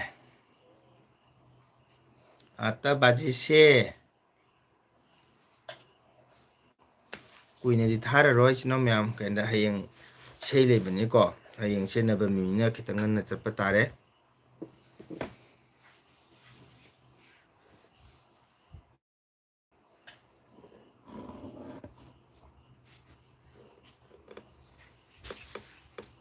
레베타 시랑 두랑 와 시랑 두랑 와 잠강 ꯑꯩꯈꯣꯏ ꯃꯃꯥ ꯅꯦꯅꯦ ꯀꯣꯏꯕꯒꯤꯅꯤ ꯍꯥꯏꯔꯤꯗꯣ ꯑꯩ ꯀꯣꯏꯗꯦꯅꯦ ꯑꯩꯈꯣꯏ ꯑꯣꯖꯥꯒꯤ ꯋꯥꯔꯤ ꯇꯥꯎ ꯔꯦꯕꯤꯇꯥ ꯁꯦꯔꯥꯡ ꯇꯨꯔꯥꯡ ꯋꯥ ꯌꯥꯝ ꯉꯥꯡꯒꯅꯨ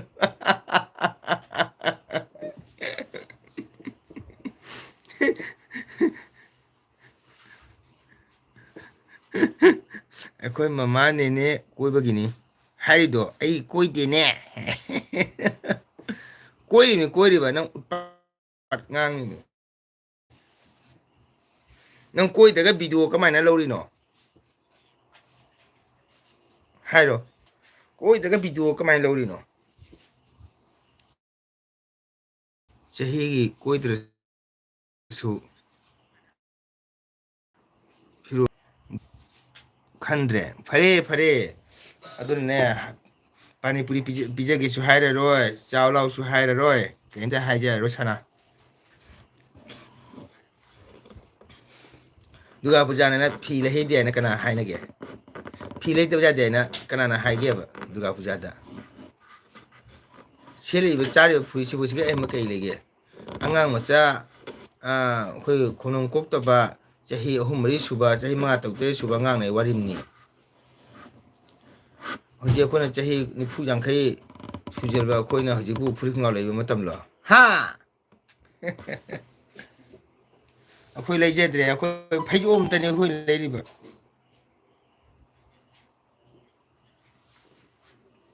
ꯑꯩꯈꯣꯏ ꯐꯩꯖꯣꯝꯇꯅꯤ ꯂꯩꯔꯤꯕ ꯑꯗꯨꯁꯨ ꯎꯄꯥꯏ ꯂꯩꯇꯕꯒꯤ ꯂꯩꯔꯤꯅꯤ ꯈꯪꯉꯕ ꯅꯠꯇ꯭ꯔꯗꯤ ꯈꯨꯗꯩ ꯈꯣꯡꯗꯥꯏ ꯑꯃ ꯁꯦꯠꯂ ꯁꯨꯝ ꯂꯩꯅꯤꯡꯉꯤ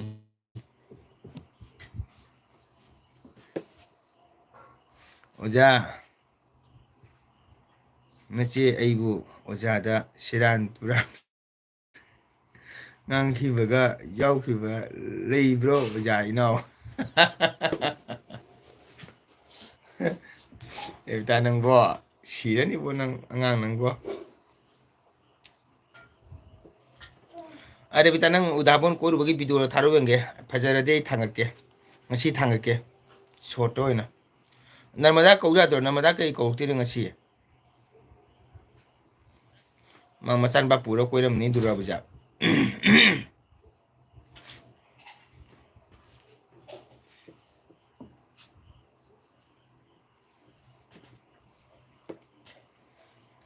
ꯀꯨꯏꯔꯕ ꯃꯇꯨꯡꯗ ꯑꯁꯤꯒ ꯍꯣꯖꯥꯒꯤ ꯁꯨꯕꯅ ꯁꯣꯄꯦꯔ ꯑꯃꯈꯛ ꯂꯥꯛꯑꯝꯕ ꯅꯠꯇ꯭ꯔꯥ ꯍꯣꯖꯥꯒꯤ ꯅꯠꯇ꯭ꯔꯥ ꯃꯃꯤꯡꯗꯣ ꯀꯩ ꯍꯥꯏ ꯕꯁꯟꯇꯤ ꯍꯥꯏꯕ꯭ꯔꯥ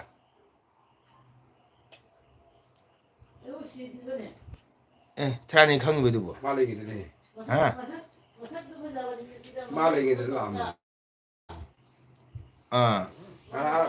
ꯀꯩꯅꯣꯒꯤ ꯃꯣꯏ ꯕꯤꯁꯣꯔꯤ ꯄꯨꯖꯥꯗꯒ ꯁꯨꯒꯨꯝꯅ ꯁꯛꯑꯝꯕꯅꯤ ꯑꯩꯈꯣꯏ ꯃꯥꯟꯗꯣꯞꯇꯒ ꯁꯛꯑꯝꯕꯅꯦꯕ ꯁꯛꯑꯝꯃꯤꯗꯅ ꯑꯗꯨꯃꯥꯏꯅ ꯑꯗꯨꯒ ꯕꯤꯅꯣꯠ ꯂꯩꯔꯤꯗꯅ ꯃꯥꯒꯤ ꯇꯤꯟꯁꯤꯀꯤ ꯕꯥꯔꯣꯅ ꯀꯥꯏꯅ ꯀꯥꯎꯁꯦ ꯃꯥꯏ ꯏꯁꯩ ꯌꯥꯝ ꯅꯨꯡꯉꯥꯏꯕꯅꯤꯅꯦ ꯃꯥꯏ ꯏꯁꯩꯗꯣ ꯇꯣꯛꯇꯥ ꯕꯅꯥꯕꯣ ꯀꯥꯏꯅ ꯅꯧꯀꯥꯗꯣ ꯍꯤ ꯂꯥꯟꯕꯩꯅꯦꯕ ꯕꯪꯂꯥꯒꯤ ꯑꯁ ꯐꯩꯍꯦ ꯃꯥꯏ ꯄꯨꯡ ꯌꯦꯕ ꯅꯤꯄꯥꯜ ꯅꯠꯇ꯭ꯔꯥ ꯆꯐꯨꯒꯤ ꯄꯨꯡꯅꯤꯅꯦ ꯈꯣꯜꯗꯣ ꯃꯥꯅ ꯍꯥꯔꯃꯣꯅꯤ ꯖꯃ ꯕꯤꯊꯤ ꯌꯧꯗꯦ ꯅꯪꯗꯤ ꯃꯃꯤꯡꯗꯤ ꯀꯩꯅꯣꯝ ꯀꯧꯕꯅꯤ ꯕꯁꯟꯇꯤ ꯍꯥꯏꯕ꯭ꯔꯥ ꯀꯩꯅꯣꯝ ꯀꯧꯕꯅꯤꯅꯦ ꯍꯣꯖꯥꯏꯒꯤꯅꯤꯅꯦ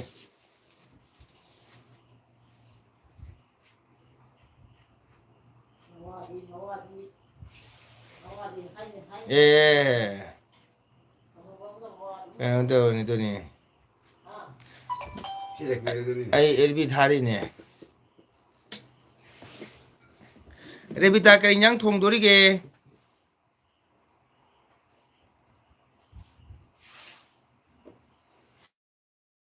ꯔꯦꯕꯤꯇꯥ ꯏꯀꯨꯄꯣꯛꯒꯤ ꯌꯨꯝꯗꯤ ꯀꯌꯥꯝ ꯂꯥꯞꯅꯕꯒꯦ ꯂꯥꯞꯄꯤꯕꯣ ꯑꯣꯖꯥ ꯀꯤꯂꯣꯃꯤꯇꯔ ꯀꯌꯥ ꯑꯣꯏꯅꯤ ꯖꯤꯛꯄꯨꯁꯤꯕꯨ ꯍꯥ 10 ꯑꯩꯈꯣꯏ ꯁꯤꯗꯩꯗꯤ ꯍꯦꯟꯒꯅꯤꯗ ꯍꯣꯏ ꯀꯤꯂꯣꯃꯤꯇꯔ 12 ꯍꯥꯏꯗꯨꯅꯤ ꯑꯣꯖꯥ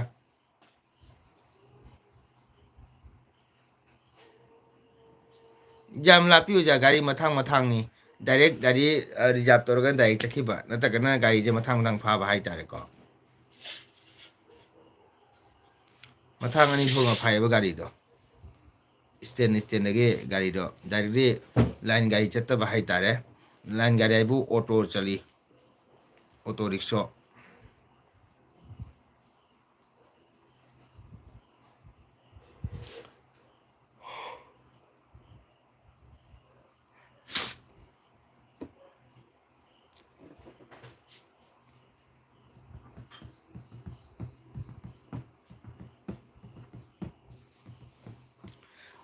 ꯋꯥꯔꯦ ꯐꯝꯒꯦ ꯉꯥꯛꯇꯪ ꯃꯈꯥꯗ ꯈ꯭ꯋꯥꯡꯒ ꯅꯥꯔꯦꯕꯣ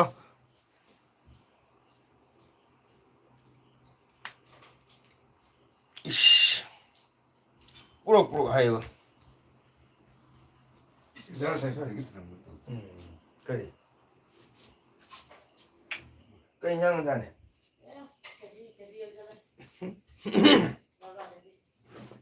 ꯂꯕ꯭ꯔꯥꯔꯣ ꯂꯕ꯭ꯔꯥꯗꯣ ꯃꯍꯤ ꯃꯅꯥꯏ ꯌꯥꯎꯗ꯭ꯔꯣ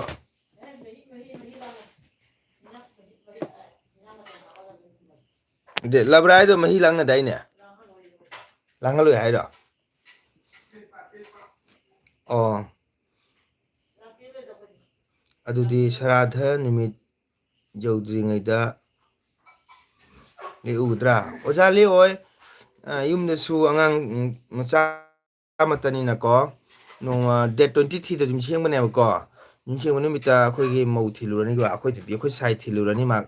ꯑꯗꯨꯒ ꯑꯩꯅ ꯅꯣꯡꯉꯥꯜꯂꯒ ꯑꯌꯨꯛꯇ ꯁꯨꯝ ꯆꯠꯀꯅꯤ ꯑꯩ ꯒꯥꯔꯤ ꯃꯆꯥꯗ ꯁꯨꯝ ꯆꯠꯀꯅꯤ ꯑꯣꯖꯥ ꯃꯍꯥꯛꯇꯤ ꯃꯌꯨꯝꯗ ꯅꯣꯡꯃꯥꯡꯗ ꯊꯤꯟꯗꯕ ꯌꯥꯗꯦ ꯉꯁꯥꯏꯒꯤ ꯑꯥꯗ ꯊꯕꯛ ꯏꯪꯈꯥꯡ ꯖꯍꯥꯠ ꯁꯨꯕ ꯅꯣꯡꯃ ꯌꯥꯎꯔꯒꯁꯨꯀꯣ ꯑꯗꯣ ꯑꯩꯗꯤ ꯇꯥꯡ ꯁꯣꯔꯥ ꯅꯨꯃꯤꯠꯇ ꯀꯔꯃ ꯅꯨꯃꯤꯠꯇ ꯁꯨꯝ ꯆꯠꯀꯅꯤ ꯑꯣꯖꯥ ꯑꯩꯗꯤ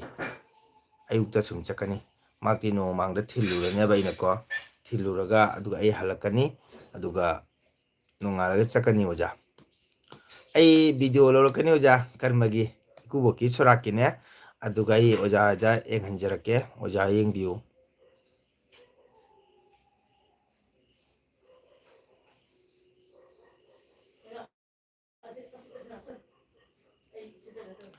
ꯑꯩ ꯂꯦꯛꯄꯁꯦ ꯍꯩꯅꯗꯦ ꯑꯣꯖꯥ ꯀꯩꯗ ꯗꯦꯠ 14ꯗ ꯏꯁꯩ ꯀꯔꯃ ꯂꯣꯏꯔꯒꯀꯣ ꯅꯣꯡꯉꯥꯜꯂꯒ ꯏꯁꯩ ꯂꯩꯌꯦꯕ ꯑꯩꯁꯨ ꯁꯨꯅꯥꯏ ꯀꯁꯥꯔ ꯁꯨꯅꯥꯏ ꯑꯗꯨꯒ ꯑꯩꯁꯨ ꯐꯤꯔꯣꯏ ꯕꯣꯁꯣꯔꯟꯇ ꯑꯃ ꯁꯛꯎꯅꯤ ꯗꯦꯠ 15, 16 ꯏꯁꯩ ꯀꯟꯇ꯭ꯔꯤꯕ꯭ꯌꯨ ꯂꯩꯕꯅꯤꯅ ꯑꯩ ꯂꯦꯛꯀꯟꯗꯦ ꯆꯠꯂ ꯁꯨꯝ ꯍꯜꯂꯛꯏ ꯉꯁꯤꯁꯨ ꯑꯩꯈꯣꯏ ꯀꯁꯥꯔ ꯂꯛꯈꯤꯄꯨ ꯑꯗꯨꯒ ꯑꯩꯈꯣꯏ ꯃꯥꯔꯀꯦꯇꯤꯡ ꯇꯧꯕ ꯆꯠꯂꯨꯏꯑꯕ ꯏꯕꯥꯏꯒ ꯑꯩꯈꯣꯏ ꯃꯧꯒ ꯂꯣꯏꯅꯅ ꯑꯩꯈꯣꯏ ꯅꯨꯄꯤꯒ ꯆꯠꯂꯒ ꯁꯣꯔꯥꯗ ꯀꯔꯃꯒꯤ ꯄꯣꯠ ꯆꯩ ꯂꯩꯕ ꯆꯠꯂꯨꯏ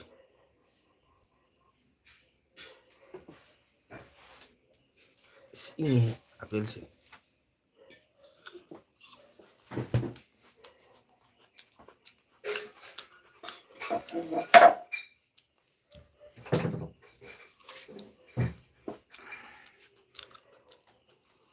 ꯑꯩꯈꯣꯏ ꯏꯀꯨꯕꯣꯛꯀꯤ ꯂꯝꯗꯣ ꯀꯁꯥꯔ ꯖꯣꯏꯄꯨꯔ ꯍꯥꯏꯔ ꯈꯪꯅꯩ ꯑꯣꯖꯥ ꯀꯁꯥꯔ ꯖꯣꯏꯄꯨꯔ ꯍꯥꯏꯔ ꯈꯪꯅꯩ ꯍꯥꯏꯔꯤꯕ ꯀꯁꯥꯔ ꯖꯣꯏꯄꯨꯔ ꯍꯥꯏꯕ ꯂꯝꯗꯝ ꯑꯁꯤ ꯑꯣꯖꯥ ꯃꯇꯝ ꯑꯃꯗ ꯑꯩꯈꯣꯏ ꯃꯅꯤꯄꯨꯔꯒꯤ ꯑꯩꯈꯣꯏꯒꯤ ꯐ꯭ꯔꯤꯗꯝ ꯔꯥꯏꯇꯔ ꯍꯥꯏꯇꯥꯔꯦꯅꯦ ꯑꯩꯈꯣꯏꯒꯤ ꯍꯤꯖꯝ ꯏꯔꯥꯕꯣꯠ ꯅꯠꯇ꯭ꯔꯥ ꯑꯩꯈꯣꯏꯒꯤ ꯀꯕꯤ ꯑꯩꯈꯣꯏꯒꯤ ꯍꯤꯖꯝ ꯏꯔꯥꯕꯣꯠ ꯑꯣꯖꯥꯅ ꯃꯅꯤꯄꯨꯔꯗ ꯂꯥꯛꯑꯒ ꯂꯩꯕꯤꯔꯝꯕ ꯃꯐꯝ ꯀꯣ ꯍꯥꯏꯗꯤ ꯃꯥꯅ ꯃꯐꯝꯗ ꯂꯩꯕꯤꯔꯝꯃꯦ ꯍꯥꯏꯔꯒ ꯆꯥꯎꯈꯠ ꯂꯝꯗꯥꯡ ꯃꯇꯥꯡꯗꯁꯨ ꯃꯥꯅ ꯃꯌꯥꯝ ꯑꯃ ꯁꯟꯗꯣꯛꯄꯤꯔꯝꯕ ꯑꯗꯨꯝꯕ ꯃꯐꯝꯅꯤ ꯖꯣꯏꯄꯨꯔ ꯍꯥꯏꯁꯦ ꯍꯟꯗꯛꯇꯁꯨ ꯍꯤꯖꯝ ꯏꯔꯥꯕꯣꯠꯀꯤ ꯅꯦꯇꯥꯒꯤ ꯃꯨꯔꯇꯤ ꯈꯤꯟꯗꯅ ꯍꯟꯗꯛꯇꯁꯨ ꯑꯣꯄꯦꯟ ꯇꯧꯈ꯭ꯔꯦ ꯍꯥꯏꯔꯤꯕ ꯖꯣꯏꯄꯨꯔ ꯂꯝꯗꯝ ꯑꯁꯤꯒ ꯍꯤꯖꯝ ꯏꯔꯥꯕꯣꯠꯅ ꯈꯣꯡꯗꯥꯕꯤꯔꯝꯕ ꯃꯐꯝ ꯑꯗꯨꯒ ꯆꯥꯎꯈꯠ ꯂꯝꯗꯥꯡ ꯃꯇꯥꯡ ꯃꯥꯅ ꯌꯥꯝꯅ ꯁꯤꯟꯕꯤꯔꯝꯕ ꯍꯥꯏꯔꯤꯕ ꯃꯐꯝꯁꯤꯗ ꯑꯗꯣ ꯀꯨꯝꯁꯤ ꯆꯍꯤ ꯃꯥꯒꯤ ꯍꯤꯖꯝ ꯏꯔꯥꯕꯣꯠꯀꯤ ꯃꯥꯒꯤ ꯃꯨꯔꯇꯤ ꯁꯪꯒꯥꯔꯦ ꯏꯔꯛ ꯎꯌꯨꯡ ꯌꯨꯡꯈ꯭ꯔꯦ ꯑꯣꯖꯥ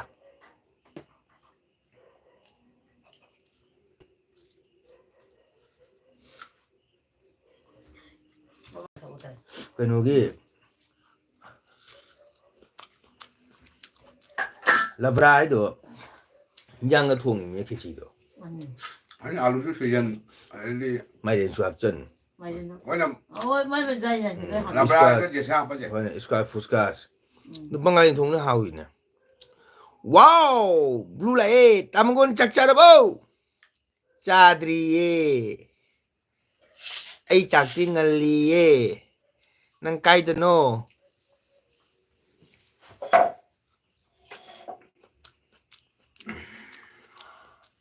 Blue like to bro mo. Durga puja koi di bro. Adon kyo tu ba. 말리미는 속도 lo dura. 저기는 속도 kaya hasal lo. Blue chak chara bo. Durga puja koi di bro bro. उधाबुन की पूजा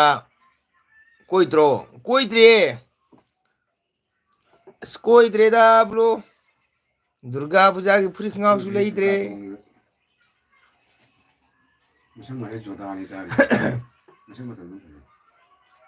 कराना दुर्गा तो अस मोर सुले ये पूजा मतलब से ना सही पूरा मंगोर पूरा संग दुर्गा इमा हम कोई मिनी से मकों पाई पाई मबुक तो थमी में नु दुप थाने ओ ब्लो जुम द्रो 숙자 얼마 좀 다니 하신 거야 नंगिना खुम मजे कुई कुई चंग रे बो सही तरह तक इमा चाक पिजरी बा लाइट होगा दुना थोली बनी कायदे आगे ब्लॉग तू जेंग दबा माले अब तो थम्मी में नान येंगिदा करम ब्लॉग ना सिबो 내가 먹도 산. जुम दने 부드러 어, 곧. या लाई पोते इन थमीदो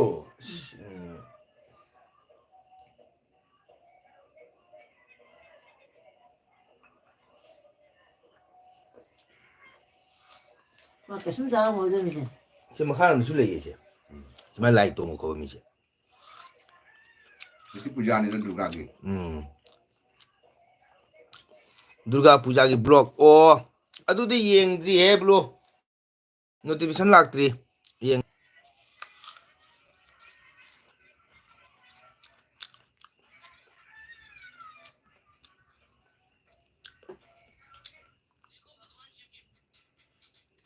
कोई हिंदू ऐसे नहीं तो थोड़ा 시신비 사우나 거는 이제 생각해 보려나 तो लाई तो मिजे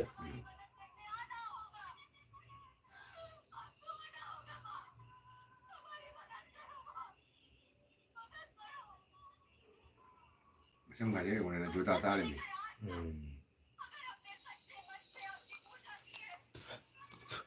अब ब्लू लाइक तो रो चचारी ब्रो 제가 또 의미 암생 저런 녹사를 까나까나까나 내주로 पूजा इमाई मतेंग पीपू ngapू sin ngakan bu sin ba tau sin ma haje 앙아리 kari jing sang 앙이 동이게. 마나 ए हवाई थोंगे चाद्री दा है 마나 땡 앙이 어떻게 느끼 어 마나 아무리 걸리면 봐 앙이 마나 뛰어가 어떻게 말이 왕앙이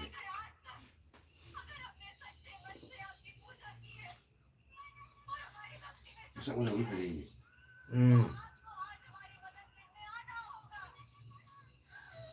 뭐 이러면 이 탐내미 암생 무슨 베니 창이니 저다 다 그래 맞아 저희 कोइना सही तरह शुरू कर देंगे ना हमारा सी के लिए संग रहेगा कोइना सही तरह शुरू कर देंगे मैं समझ कर लें कोइना माई भी मसम हाथ लें लाई तो ngum ne like done to kre thank you chak loi de bro bro पूजा तो ये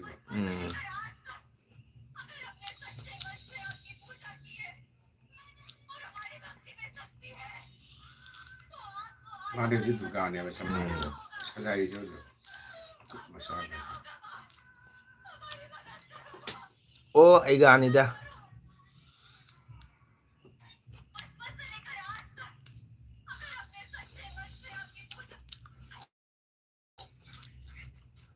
sanara nga aiga ga sei tinamba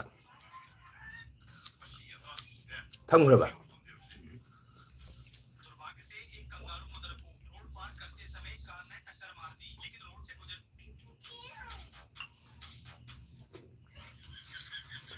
그냥 다니 폰 ꯇꯧꯗꯣꯏ 말이야.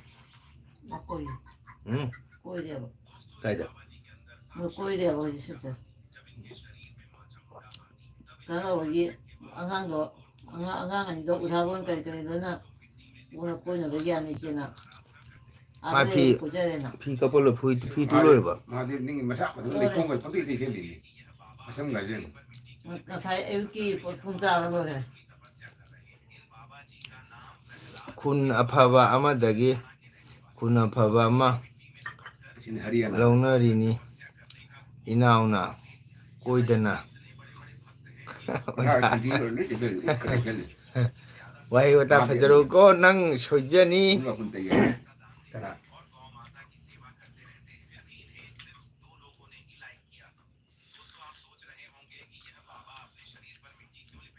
자자니 더 뭐지 내 콩을 계속 산지 되실리. 웃 되실리. 하리야나기 하리야나.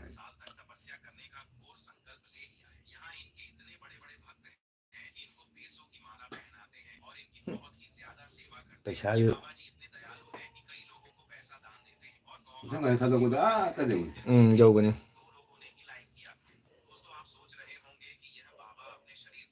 몸이 식대 실리. 몸이 되게. 뭐이디 wakhan jamun jakharme ba shogi maramda mode ingme kobaliti moni re si jogo sin ingdi sinche ahin nongam dagi nushil leba moro sadi ingdi hay kunongam dagi ne tanjang matang goleba nushit ama leba 말이 안 남이가 madu nushit phangaga ne mi hachangda phaliche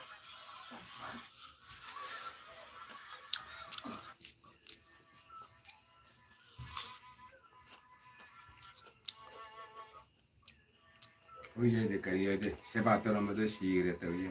포토시가 카피는 오이. 바라 필터 아니면 사가 바라로. as hui honglongai nushia bonya 오이는 포토시도 오이. 오이 뭐 기도리. 떠오르미냐 강이디 포토도 우보다 그색이 우리도디. 하나 강가 우리도디. 레비타 그냥 통게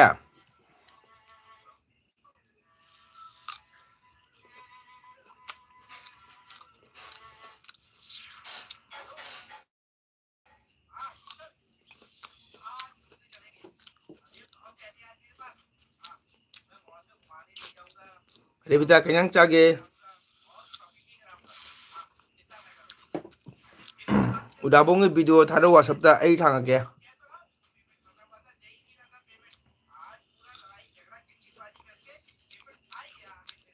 레비타 따브라 비디오도 당로 에이 당하게 에이 소트 당게 당구라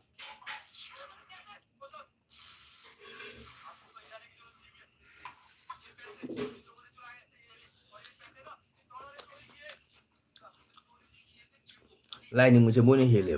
कोई मैं तेरे माना दे